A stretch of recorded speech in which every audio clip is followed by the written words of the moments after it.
The series continues. So, Calgary Flames, your turn now. So, today we're doing the Calgary Flames hockey card collection, and they currently have not as much pages as Boston, or maybe they do actually. I'm counting 4, 5, and then I think it ends at 6. Almost 6 full pages that we're going to go through.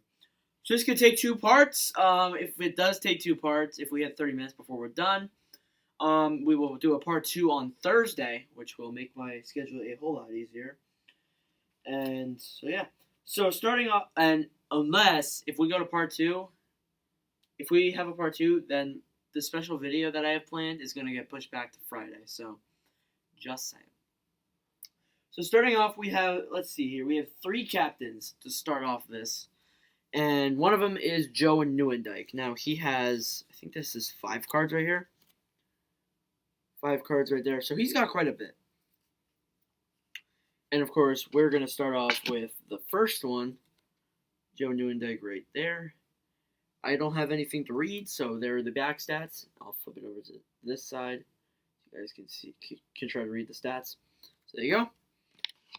Second one is the Leaf set. I like these kind of format cards. The back looks very cool. City of Calgary in the background. And you got Joe Nieuwendyk. So there you go. After that, you have 19. I think this is a pro set. So there you go. And for this one, we do have something to read because pro sets always have things to read because they don't like me. Joe Nieuwendyk recorded his 4th consecutive season with at least 40 goals in 1990-91, scoring 45 for the Flames. And after an All-Star colleague career at Cornell University, Nieuwendyk became the first rookie in Flames history to score 50 goals in a season, counting 51 in 1987-1988. The former Calder Trophy winner has appeared in 3 All-Star games and finished second in the NHL with 22 power play goals in 1990-91. So there you go.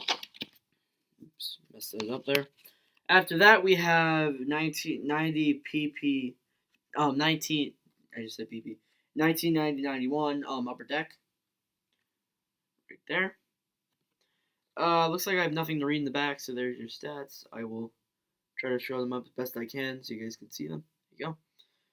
And lastly, the final card for Joe Nieuwendyk is the score, which doesn't like me either. And I have a long thing to read here. Joe led the Flames in scoring in 1989-90 season, totaling 45 goals and 95 points. He started in 3 seasons at Cornell University before joining the Flames in 1987-1988 and won the Calder Trophy as the NHL's top rookie. His 10 goals in 1989 playoffs helped the Flames to win the Stanley Cup. Joe Nieuwendyk for you right there. And now next up, we move on to Brad McCrimmon. So we go from 5 cards to 1 card. So Brad McCrimmon scorecard right there, defenseman. Brad, who became a Red Wing on June 1990, was the Flames' steadiest defensive defenseman, and his plus-minus figures reflect that fact. Over the past 2 seasons, he has combined for plus 61. Respected by his teammates, Brad was named the 6th captain, succeeding Landon McDonald, and played his 200th game for Calgary on January 18th against Chicago. That's Brad McCrimmon for you. And now we have probably one of my favorite Flames like all time. I mean, he won't be on the top 15 present list, but like he'll be on the all-time favorite list. This is Darren Flurry. He has 5 cards, just like Joe Nieuwendyk, and he is the final captain that I have for the Flames.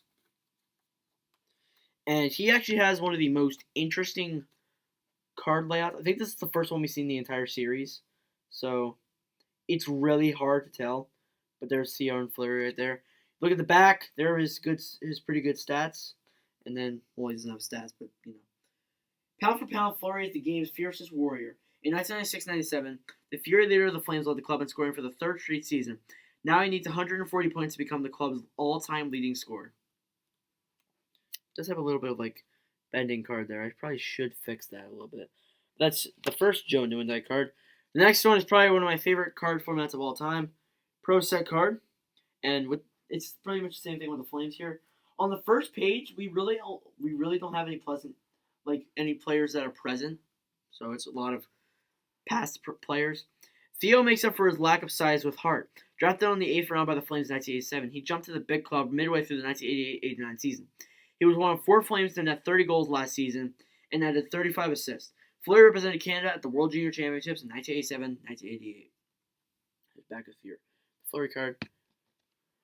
After that, you have his scorecard. In his first full season in 1989-90, Theron was one of 4 Flames to score 30 or more goals. Calgary's fastest forward, was used both center and right wing, and was one of the 3 members in the club to appear in all 80 games. Theron had 2 goals and 5 points in 6 Stanley Cup playoff games. There you go. That's a scorecard. After that, we have a All-Star card, and these are probably one of my least favorite cards of all time. Mostly because why it takes forever to read. So it was the 1992 All-Star game at the Spectrum. Despite his small size, Darren Flurry made a big impression at the 1992 NHL All-Star game, scoring 2 goals and tying for the Campbell Conference lead with 6 shots on goal. A native of Oxbow, Saskatchewan, Flurry played 4 years of junior hockey with Moose Jaw Warriors in WHL, averaging 118 points a season. He was the WHL's leading scorer in last junior campaign, scoring 68 goals and adding 92 assists. He also served as team captain for the Canadian national junior team, winner of the gold medal in 1988 IIHF World Junior Championships. The Calgary Flames drafted Flurry 166 overall in the 8th round of the 1987 entry draft. He began his professional career in Salt Lake with the IHL late in the 1987-88 season. Flurry has stayed with the Flames affiliate for the IHL playoffs, staying with averaging 2 points a game. He split the 1989 season with Salt Lake and Calgary, but played in the Flames during the 89 playoffs, collecting 11 points and earning himself a Stanley Cup. He was a 31 goal scorer in his first full NHL season and topped this figure with 51 goals and 53 assists in 1990-91. He matched the scoring output with tireless checking, finished tied for the Marty McSorley of Los Angeles Kings in league lead for plus minus with plus 48 rating. That's why I do not like those cards at all. After that, you have his Topps card, and I don't have too much to read here. So you go. These are kind of a cool format. Flurry finished 3rd on the team in scoring last season. He netted 6 game-winning goals and had 11 power play goals and a shorthanded goal. Flurry earned 2nd team All-Star honors in 1991. Flurry is a lightning player who is willing to take part in physical aspects of the game. So that's 3 cards done. We're almost 8 minutes into this. So that is not a good sign. After that, we have Doug Gilmour. Now, Doug Gilmour, you probably remember him for Toronto, but he did play for Calgary, and he is assistant captain. And I have 2 cards for him, so we're going to get into them. We have his pro set here. Go right there, and then there's his back stats, and now we read.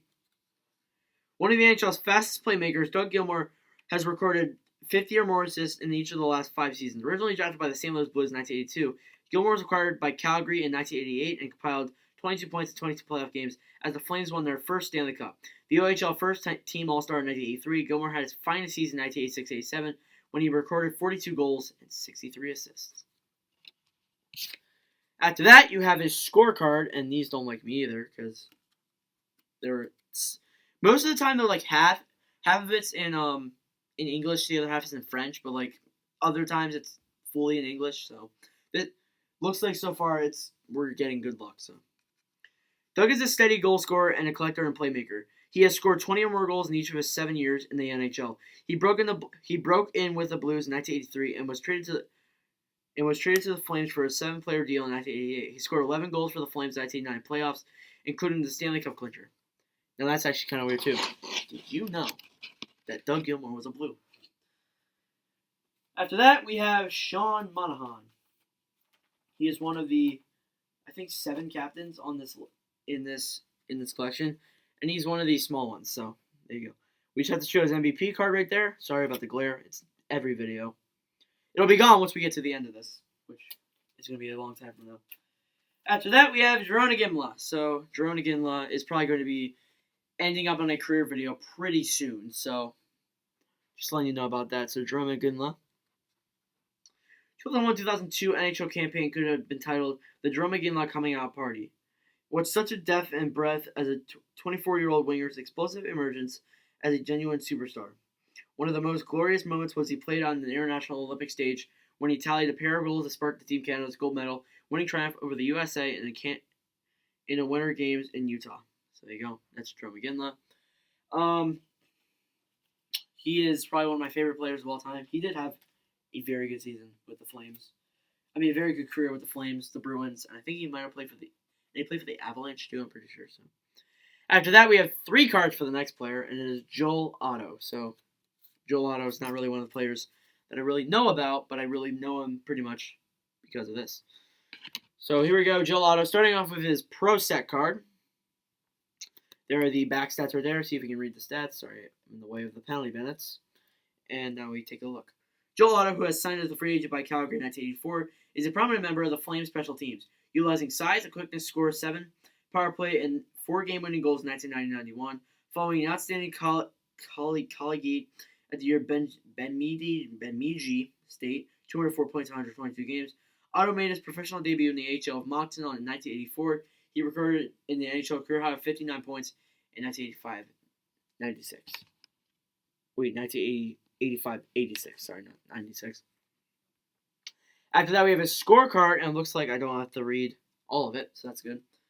Joel is a powerful skater and a tireless worker. Is the Flames' best faceoff man. A guy who gives the most trouble on faceoffs, and is Joel Otto, said Ranger center Bernie Nichols. He's so big and strong, and he's quick too. He's worked a lot of it. In 6 playoff games in 1989-90, his 6 consecutive postseason appearances tallied 4 points. There you go. That's Joel Otto. For that, we have his another one of his Pro Set cards. There are his stats in the back. Not too much to read here. The Flames big man, he stands 6'4", played his college hockey with Bemidji State. Signed by Calgary as a free agent in 1984. He is now the 7th NHL season. Joel's best was 1985-86 when he notched 59 points. He spends his off seasons in his hometown in Elk River, Minnesota, and he's a big fan of the Twins, the Vikings, and he teaches hockey when he's not playing. Next up, now we have Troy Brouwer. Now he doesn't have a lot of cards for him. I only have this one card. So there you go. He's wearing the assistant caps. He looks like he played with the Blackhawks, Capitals, and Blues before going to the Flames. So there you go. And now we read a little paragraph here. Brouwer got a hot start in 2016-17, netting a point in 6 of his first 8 games, including a shorthanded goal and an even plus-minus in the 7-4 season opening loss at Edmonton on October 12th. So there you go. After that, we only have one card for this guy, and it is Robyn Regehr, defenseman for the Flames, assistant captain, of course. The back there, it's pretty nice. Calgary acquired Regehr from Colorado as part of the Theo Thorey trade. He has developed into a reliable blue liner, primarily a force and good defensive line. Regehr possesses a good mobility and a tireless motor. That is Regehr for you.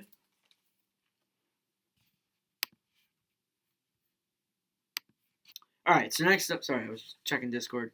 The draft is going on right now for the Northern 97 Hockey League while I'm making this video, and I have to select my team, so yeah, I had to pause you saw me pause the video, so I had to pause the video for that. I'm getting a bunch of pings and stuff. So yeah, Steve Chiasson is the next player. He's the 6th out of 7 assistant captains.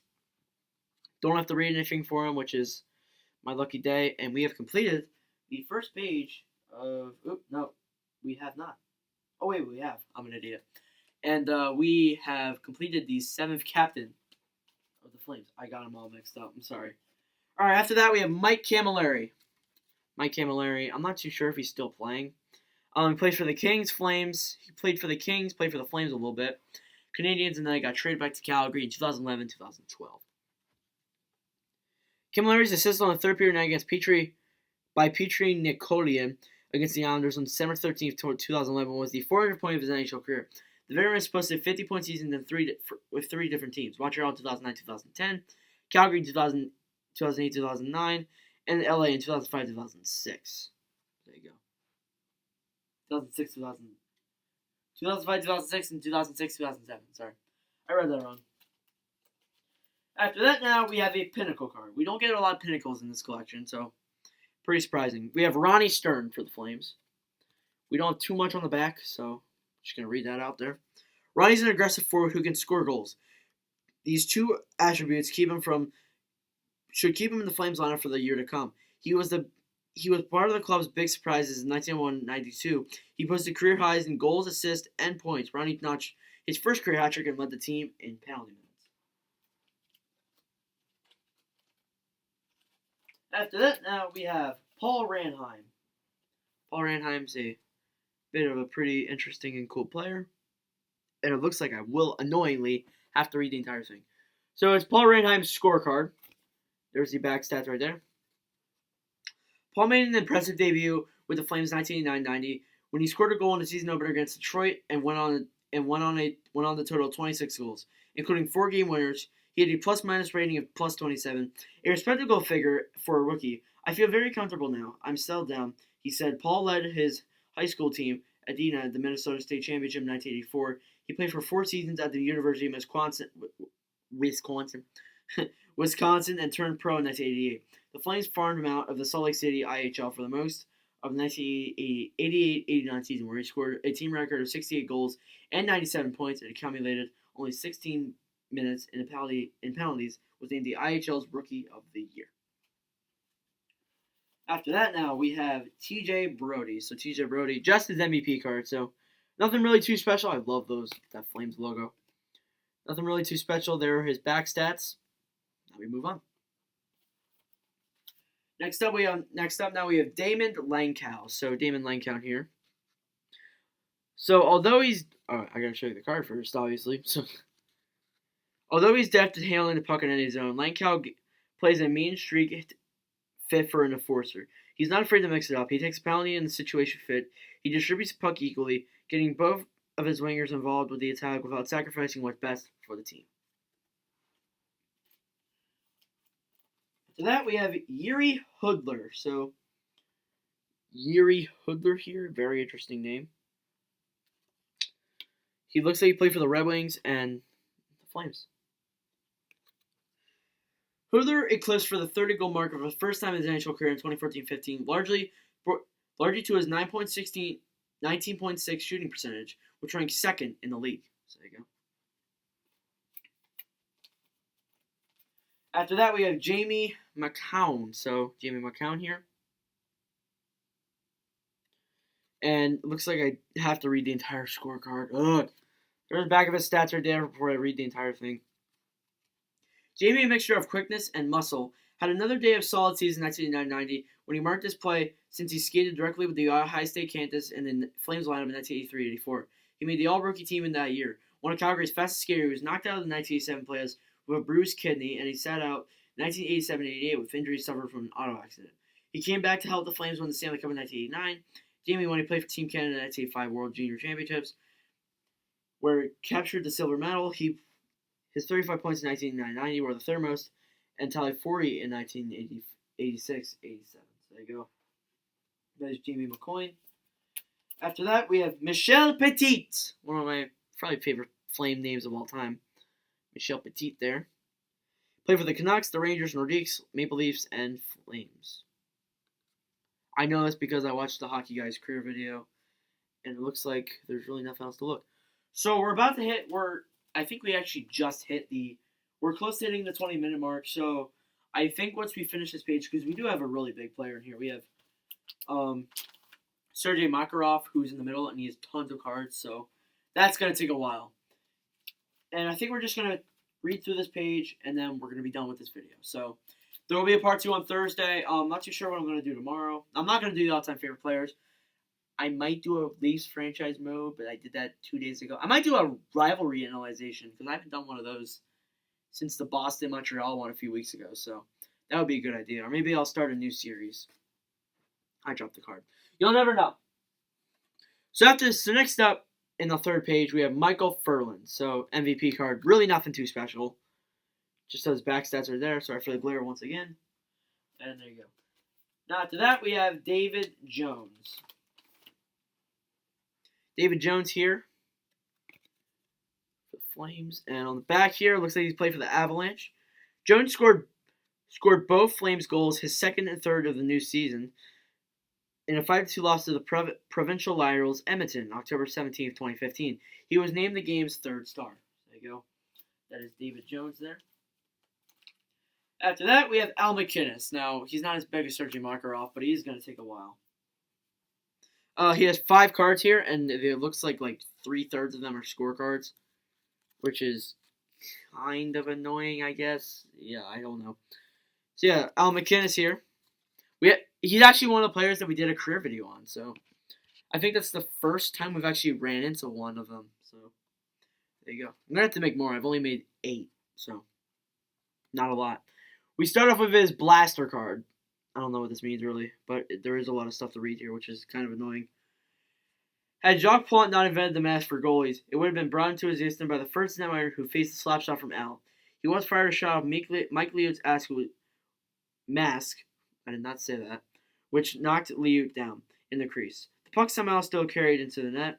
The MacInnis missile resulted in 28 goals in 1989-1990. So there's his blast card.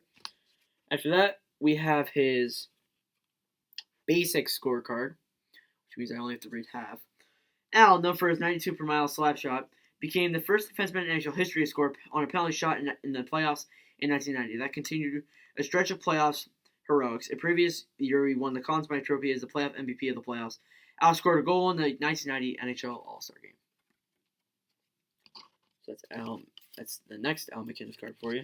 After that, we have his. I think this is a score 91 card. So there you go.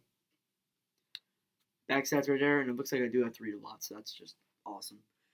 Al enjoyed another magnificent season in 1990-91 when he led all NHL defensemen in scoring. He got off to a great start, notching 8 goals in 12 games. Calgary's all-time leading scorer and set a club record, recording an assist in 11 straight matches. He's arguably the best defenseman in the game, said Flames VP Al McNeil. He's got a shot and a rocket. Al won the hardest shot competition 1991 All-Star Game with a 94-mile-per-hour blast. He earned the Conn Smythe Trophy as the playoff MVP in 1989 after leading the Flames to the first Stanley Cup title. Led all playoff scorers with 31 points in 22 games that year. He notched at least 1 point in 17 straight postseason matches. There you go. After that, we have his 4th card, and this is a Platinum Performer, the first one I think we've seen so far this video. Few shooters possess this powerful as a slap shot as MacInnis. He's effective in bluffing a pass to fake out an opposing defenseman who would dare to block a shot. MacInnis led the NHL defenseman in goals, 28, assists, 75, and points, 103 last season, as an underrated player in his own zone. After that, we do have a lot to read here. Actually, no, we don't. We have his 1990 All-Star team, first team. Al, who possesses one of the hardest shots in the NHL, had his finest season in the professional in 1989-90, setting career highs in goals, assists, and points, and leading NHL defenseman with 14 power play goals. The Calgary Veteran has appeared in 3 All-Star games. So that is Al MacInnis for you. We're rolling through this right now.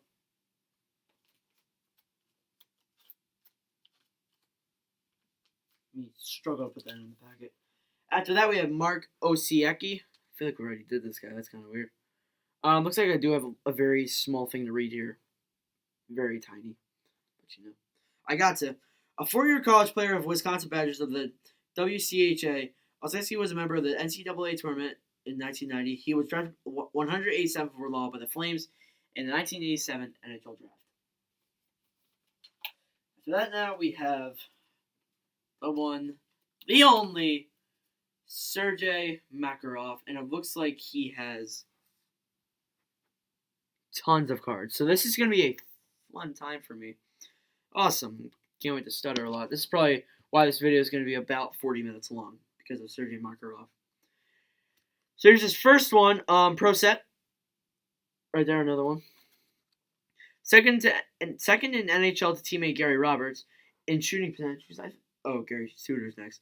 In shooting percentage, 26.5 for the 1991-92. Led the NHL in accuracy from 1990-91. 32.3%. Second in Flames assists last season. 4th on team in scoring. Played in the Central Red Army for 11 seasons. Taking Soviet scoring titles 9 times. Appeared in 1977 and 1978 in World Junior Championships. Winning 2 gold medals in 8 World Championships. Won Olympic gold medals in 1984 and 1988. 3-time Soviet Player of the Year. Led NHL rookies in scoring in 1989-90. Won Calder Trophy. Named the NHL All-Time Rookie in 1990. There you go. That's the first card. Now we have a Platinum Performer. Second one we've seen. One of the first wave of Soviet players to play in the NHL, Makarov has world-class skills. He's especially creative passer and playmaker and will hold the puck, waiting for the right scoring ability. Makarov. He's gonna have an assistant captaincy. I thought he did. Sorry. Makarov has world-class skills, especially in a creative passer and playmaker as world right scoring opportunity. Makarov led the league in shooting percentage 32.3 last season. That's 3 out of 7, I think. After that, we have a scorecard, and I don't have to read too much for this, so it's going to be much easier. Sergei adjusted to the NHL faster than any Soviet newcomers in 1989-90. He was one of the league's top-scoring rookies from the start to finish, 86 points, and the Flames' rookie record for assists in one season. And points in 1 year, Game 7, and he won the Calder Trophy as the Rookie of the Year. Sergei is in the Soviet Union's Hall of Fame. After that, we have his 1990 first All-Star rookie team. Sergei, a veteran of the Soviet Army team, was named the NHL Rookie of the Year in 1989-90 after leading his first year in playoffs and assists 62 and points 86 before he joined the Flames.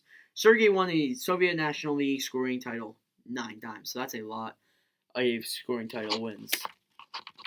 Cards are getting messed up here. It drives me insane. After that, we have another Pro Set card of him. Probably one of my favorite Pro Set cards of all time. Controversial winner of 1990 Calder Trophy, which goes into the league's top first year player. Though he had impressive totals. What the heck happened there? 24 goals, 62 assists, 86 points. Some argued that his years in the Soviet League canceled his rookie status. He led Soviet scorers 9 times, a remarkable record. He's a Hall of Famer in his homeland. He made many international appearances and was twice named to Europe's Outstanding Player. After that, we have his 1990 season leader, which is his second to last card. So Sergei Makarov here with rookie points, and wait, no, it's not a lot. While his fellow Soviet rookies struggled to adjust in their first NHL season. There's a typo! Holy crap, that's the first time we've seen it. It says season with a C replaced with an O. I don't know if you can probably see that. Maybe you can. But whenever I'm pointing out with my finger, it says like a C. That's amazing. Sergei has enjoyed a spectacular 1989-90 with the Flames. His 86 points were the most among rookies, convincing members for Professional Hockey Writers Association to vote him for the Calder Trophy. Sergei outscored Soviets Igor Larionov, Alexander McGilley, and Vyacheslav Fedosov. So there you go. A lot of very good players on the Soviet team. So now we have a Sergei Makarov with the Calder Memorial Trophy. That's the final card for Makarov, and then I think the rest of the players are pretty easy. Yeah, I think I have like maybe 1 or 2 cards for the next few players. Yeah, I think we're set for the rest of the time. So yeah, Sergei Makarov of the Flames here. Because the former Soviet Central Red Army right wing has a 31-year-old rookie, the Calder Memorial Trophy was hotly debated by all season. However, Sergei finished ahead of both Minnesota Mike Modano and Chicago's Jeremy Roenick in voting for the Professional Hockey Writers Association. Sergei registered 86 points, 24 goals, 11 points more than Modano. I'm not surprised that fellow Soviets Fedosov. He's in a class with the players like Gretzky and Lemieux. Sergei uses the entire ice surface, and he uses very good vision. I am not surprised he plays so well. So that is Sergei Makarov. He took forever. And I think we have Gary Suter, which is 2 cards, I'm pretty sure. And then the rest of the players are 1 card, so this will be a 2 hard. So here we go. We have Gary Suter up next. We'll start off with his pro set here. We're kind of going into a very long video here. Although he wasn't chosen until the 9th round by Calgary in 1984, Gary Suter has blossomed into one of the NHL's top-rating rear guards. In addition to winning the Calder Trophy in 1986, Suter earned... Did I say Gary Roberts? And I just realized that. I'm like, did I say Gary Roberts? A second all-team starter berth in 1988 succeeded in 4 All-Star games. Suter, who set a team record on April 4th, 1986, with 6 assists in 1 game, played for Team USA in 1985 World Championships and the 1987 Canada Cup Tournament. Now we have his scorecard here. Now we have 3 cards left. An offensive-minded defenseman, Gary had another fine season in 1989-90, finishing 4th in the Flames with 60 assists. Many of those came with the points Flames power play, which is the NHL winner of the Calder Memorial Trophy and the Rookie of the Year in 1986.